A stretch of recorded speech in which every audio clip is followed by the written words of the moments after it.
तो जैसा कि लास्ट एपिसोड में हमने देखा था कि चांग युआन शाओलिंग के बिहाफ में थंडर ट्रिबुलेशन को फेस करता है, जिसमें वो बुरी तरह से घायल हो चुका था। यहाँ पर लूजिया भी शाओलिंग को प्रोटेक्ट करने में लगी हुई थी, क्योंकि प्रिंसेस यांग उसे मारना चाहती है। साथ ही चांग युआन की मुलाकात उसके दो फॉर्म से हो गई, जो कि उसे डेड स्टार सी के बारे में बता देते हैं। ये स्टार सी एक बहुत ही मिस्टीरियस प्लेस था और इसकी इन्फॉर्मेशन बस चांग युआन के मास्टर के पास थी। तो अब चांग युआन अपने मास्टर को ढूंढना चाहता है ताकि वो इस मिस्ट्री को रिजॉल्व कर पाए। अब आगे तो इस एपिसोड की शुरुआत उसी सीन से होती जहाँ पर प्रिंसेस यांग चांग युआन को देखने आई थी। वो अपना हाथ आगे बढ़ाते हुए चांग युआन को चेक करने ही वाली थी कि तभी चांग युआन ने उसका हाथ पकड़कर उसे अपनी तरफ खींच लिया। साथ ही होश में आते ही चांग युआन ने प्रिंसेस यांग का नाम लिया, जो सुनते ही वो काफी ज्यादा सरप्राइज्ड हो गई।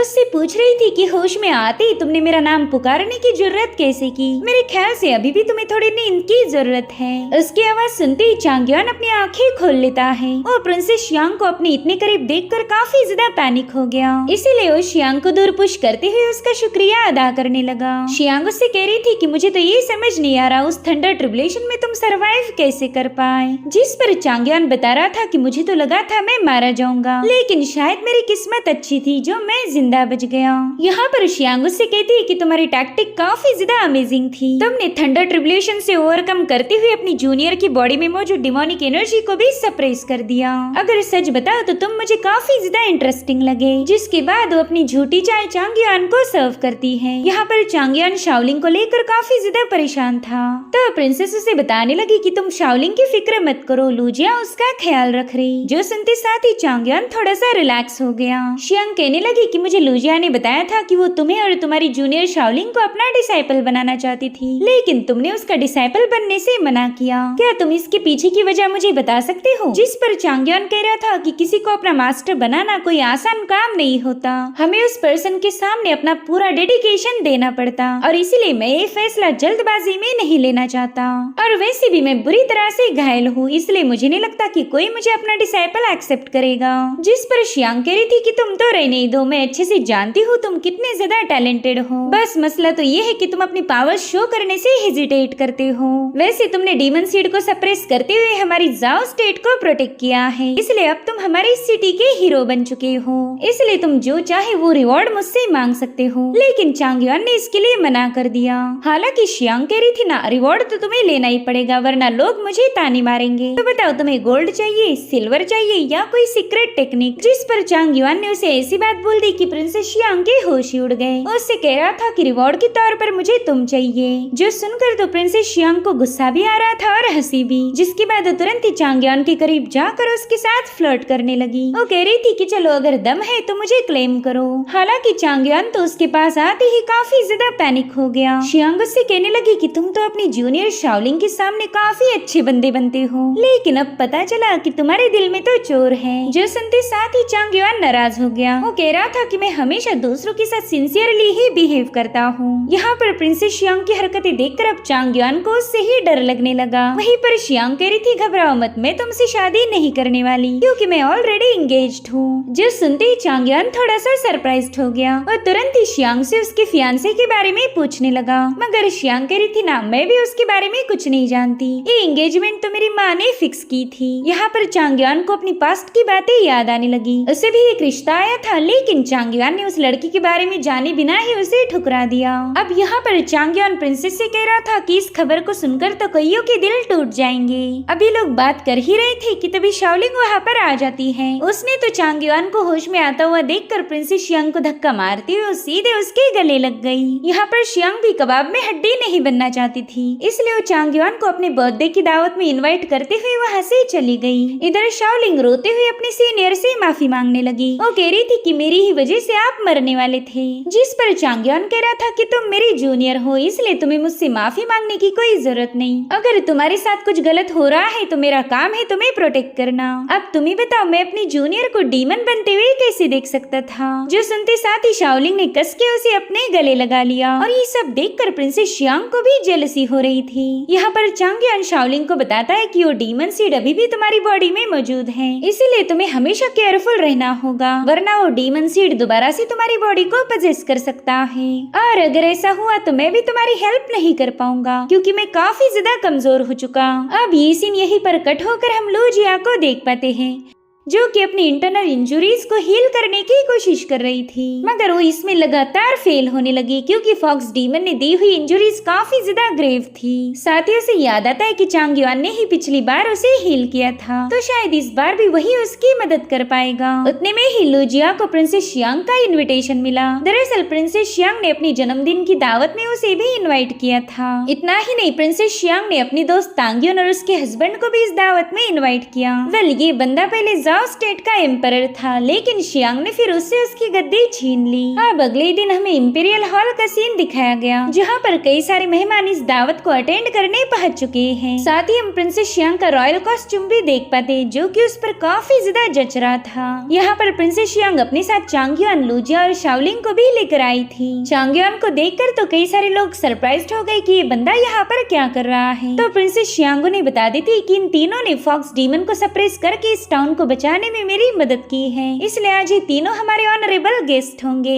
साथ ही प्रिंसेस ने ये भी अनाउंस किया कि जिन और राओ स्टेट हमारे जाओ स्टेट को डिस्ट्रॉय करना चाहते थे, इसलिए उन्होंने मेरी मदर को टारगेट करते हुए उन्हें खत्म कर दिया। इतना ही नहीं, उन्होंने पैलेस के अंडरग्राउंड में मौजूद फॉक्स डीमन को भी आजाद कर दिया था और फिर रेड परिंदे के साथ मिलकर उस फॉक्स डीमन ने हमारे शहर में तबाही मचा दी। मगर ये तो अच्छा हुआ कि लूजिया और चांगयान ने मेरी मदद की, इन दोनों के बगैर तो मैं कभी उस फॉक्स डीमन को हरा नहीं सकती थी। उतने में ही कमांडर सॉन्ग उस रेड परिंदे के बारे में पूछने लगा, तो प्रिंसेस शियांग बताती है कि उस परिंदे को हमने इंपीरियल सिटी से बैनिश कर दिया है। जो सुनते साथ ही पुराना एम्परर तुरंत ही शियांग के सामने अपना सिर झुकाने लगा। वो प्रिंसेस शियांग से कह रहा था कि आप काफी ज्यादा वाइज और पावरफुल हो, आपने ही हमारी जाओ स्टेट को बचा लिया। जिस पर प्रिंसेस शियांग कह रही थी कि इस क्रेडिट की हकदार मैं नहीं बल्कि मेरी मदर है, मैंने वही किया जो उन्होंने मुझे सिखाया था, उन्हीं की वजह से जाओ स्टेट अभी भी एग्जिस्ट करता, वरना ये शहर तो कब का मिट्टी में मिल जाता। उतने में ही कमांडर सॉन्ग सामने आकर कहने लगा कि हमारी एम्प्रेस शेंजी काफी ज्यादा बहादुर थी, मगर कुछ बेवकूफ लोगों ने उनके खिलाफ फैलाए रूमर्स पर यकीन कर लिया और उन्हीं लोगों की वजह से आज महारानी शेंजी हमारे दरमियान मौजूद नहीं, जो कि काफी ज्यादा शर्मनाक है। यहाँ पर कमांडर सॉन्ग ने सीधे पुराने एम्पर पर ही ताना कसा था।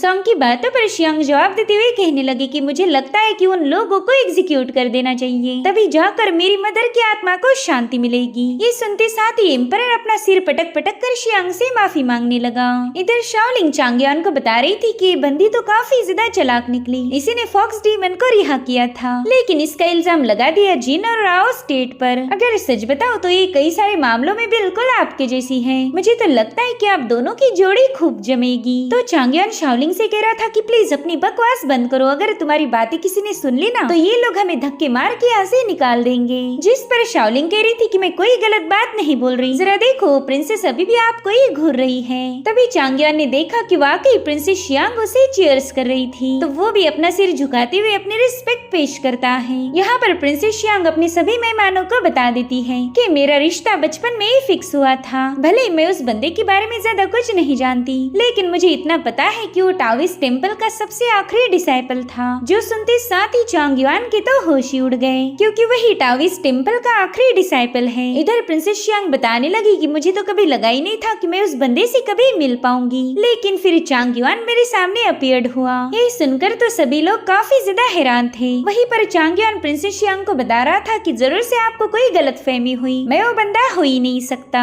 जिस पर शियांग कहने लगी कि तुम्हारी बातें, तुम्हारी एबिलिटीज और तुम्हारी मार्शल आर्ट काफी ज्यादा एक्स्ट्राऑर्डिनरी है। इतना ही नहीं, तुमने हमेशा परफेक्ट टाइम पर एंट्री मारी, इसलिए मुझे नहीं लगता कि मेरा अंदाजा गलत था। और वैसे भी मुझे मेरी मदर ने बताया था कि जो भी मेरी किस्मत में लिखा है वो तो होके रहेगा। जिस पर चांगयान कहने लगा कि हाँ, आपकी मदर एम्प्रेस शेंजी काफी ज्यादा महान थी, लेकिन भला वो मेरे जैसे बंदे को आपके लिए क्यों चुनेगी। यहाँ पर शाओलिंग चांगयान को धीरे से बता रही थी कि प्लीज अब और कुछ मत बोलना, वरना ये बंदी आपका जीना हराम कर देगी। इधर प्रिंसेस शियांग चांगयान से कह रही थी कि तुमने डीमन सीड को सप्रेस कर दिया, साथ ही साथ थंडर ट्रिबुलेशन से भी ओवरकम कर लिया। एक ऐसा ट्रिबुलेशन था जिसमें पावरफुल से पावरफुल लोग भी फेल हो जाते, मगर तुमने उसे काफी अच्छे से हैंडल किया। इसलिए बताओ, तुम ये दावे के साथ कैसे कह सकते हो कि तुम मेरे फियांसे नहीं? क्या तुमने इस मैरिज कॉन्ट्रैक्ट को पढ़ा भी है? अब चांगयान उस मैरिज कॉन्ट्रैक्ट को देख के थोड़ा सा सरप्राइज हो गया, क्योंकि बचपन में उसे ऐसा ही कॉन्ट्रैक्ट दिखाया गया था जिसे पढ़ने से पहले ही चांगयान ने शादी के लिए मना कर दिया था।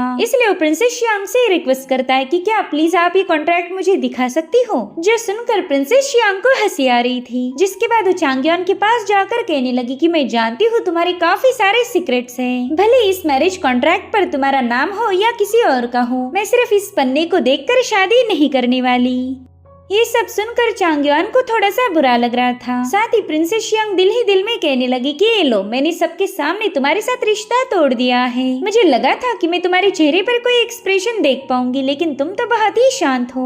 यहाँ पर प्रिंसेस शियांग चांगयान को ट्रिगर करना चाहती थी, लेकिन वो इसमें बुरी तरह से फेल हो गई। उतने में ही चांगयान प्रिंसेस शियांग से कहता है कि क्या मैं बस एक बार इस कॉन्ट्रैक्ट को देख सकता हूँ? तो प्रिंसेस शियांग उसके हाथ में वो कॉन्ट्रैक्ट थमाने वाली थी, लेकिन एकदम लास्ट मोमेंट पर आकर उसने अपना इरादा बदल दिया। उससे कहने लगी कि अभी मैरिज कॉन्ट्रैक्ट ज्यादा मैटर नहीं करता। अगर मेरी मदर ने तुम्हें मेरे लिए चुना था तो मैं जानना चाहती हूँ कि तुम में ऐसी कौन सी खास बात थी जो कि मेरी मदर को तुम इतनी ज्यादा पसंद आए। यहाँ पर चांगयान उससे पूछ रहा था कि आप एग्जैक्टली कहना क्या चाहती हो। एक तरफ आप ये बोल रही हो कि आपको मुझसे शादी नहीं करनी, और वही दूसरी तरफ आपको मेरे एबिलिटीज के बारे में जानना है। इसलिए आप एक काम कीजिए, मुझे क्लियरली बता दीजिए कि आपको मुझसे क्या चाहिए। तो प्रिंसेस शियांग ने भी बिना हेजिटेट किए जवाब दिया कि मैं तुम्हारे साथ बैटल करना चाहती हूँ। अब ये सुनकर हॉल में मौजूद सभी लोग काफी ज्यादा शॉक हो गए, मगर चांगयान को प्रिंसेस शियांग के साथ फाइट करने में जरा भी दिलचस्पी नहीं थी, इसलिए उसने मुकाबला शुरू होने से पहले ही हार मान ली।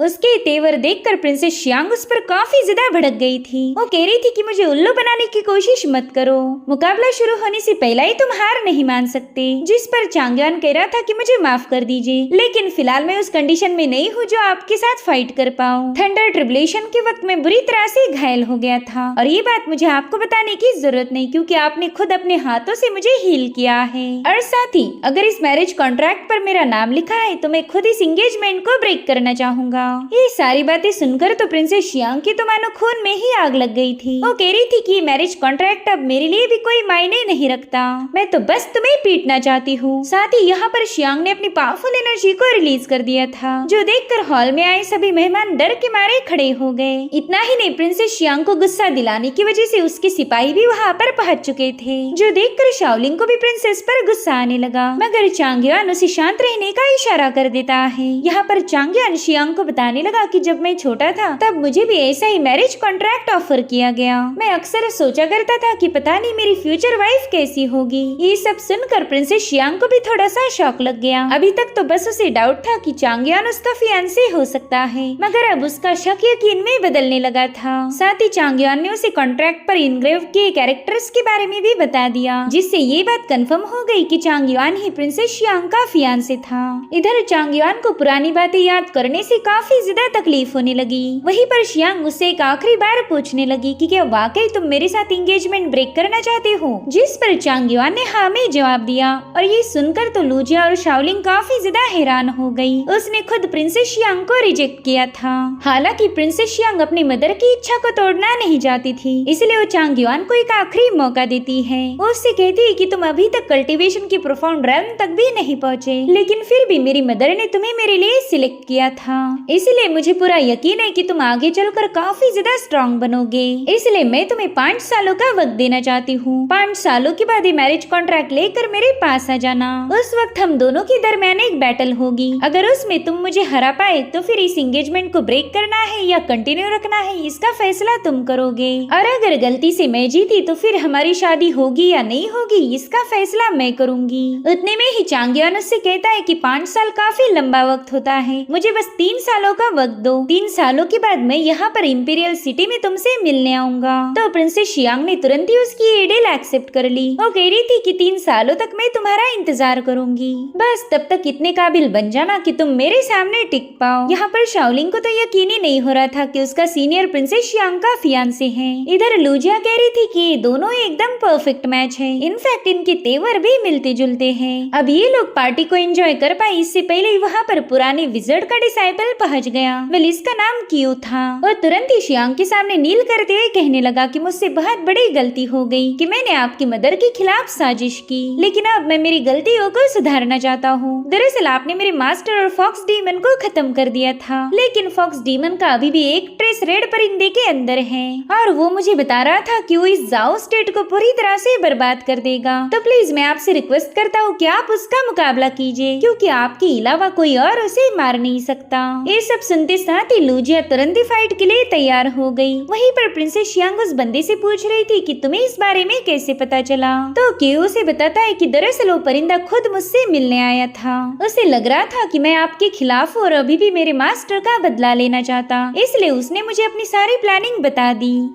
अब इससे पहले कि ये लोग आगे कुछ डिस्कस कर पाए, इंपीरियल हॉल बुरी तरह से शेक होने लगा। दरअसल वो रेड परिंदा वहाँ पर पहुँच चुका था। वो रेड परिंदा उससे कह रहा था कि मैंने तुम्हें अपना समझकर सारी प्लानिंग बताई और तुमने तो 2-3 घंटों में ही मुझे धोखा दे दिया। अब अगर मैंने तुम्हारे टुकड़े टुकड़े नहीं किए तो मेरा नाम बदल देना। उसकी आवाज सुनते साथ ही क्यू काफी ज्यादा पैनिक हो गया। वो कह रहा था कि प्लीज मुझे कोई बचा लीजिए, वो परिंदा मुझे मार देगा। जो सुनते साथ ही लूजिया इंपीरियल हॉल से बाहर आकर तुरंत ही उस परिंदे पर अटैक कर देती है, मगर उसने पीछे की तरफ बेंड होते हुए लूजिया के अटैक को डॉज कर दिया। वो परिंदा उससे कह रहा था कि मैं तो तुम्हारी शक्ल भी देखना नहीं चाहता और ना ही तुम मेरी अपोनेंट हो, जल्दी से जाकर उस प्रिंसेस को यहाँ भेजो। मगर लूजिया ने अपनी सोड एनर्जी का यूज करते हुए तुरंत ही उस परिंदे पर अटैक करना शुरू कर दिए। हाँ, ये बात और थी कि उस पर लूजिया के हमलों का ज्यादा असर नहीं होता। साथ ही वो परिंदा प्रिंसेस शियांग से कहने लगा कि तेरी मदर के बिना तो कुछ भी नहीं, अगर तुझमें जरा भी दम है तो यहाँ बाहर आकर मेरा मुकाबला कर।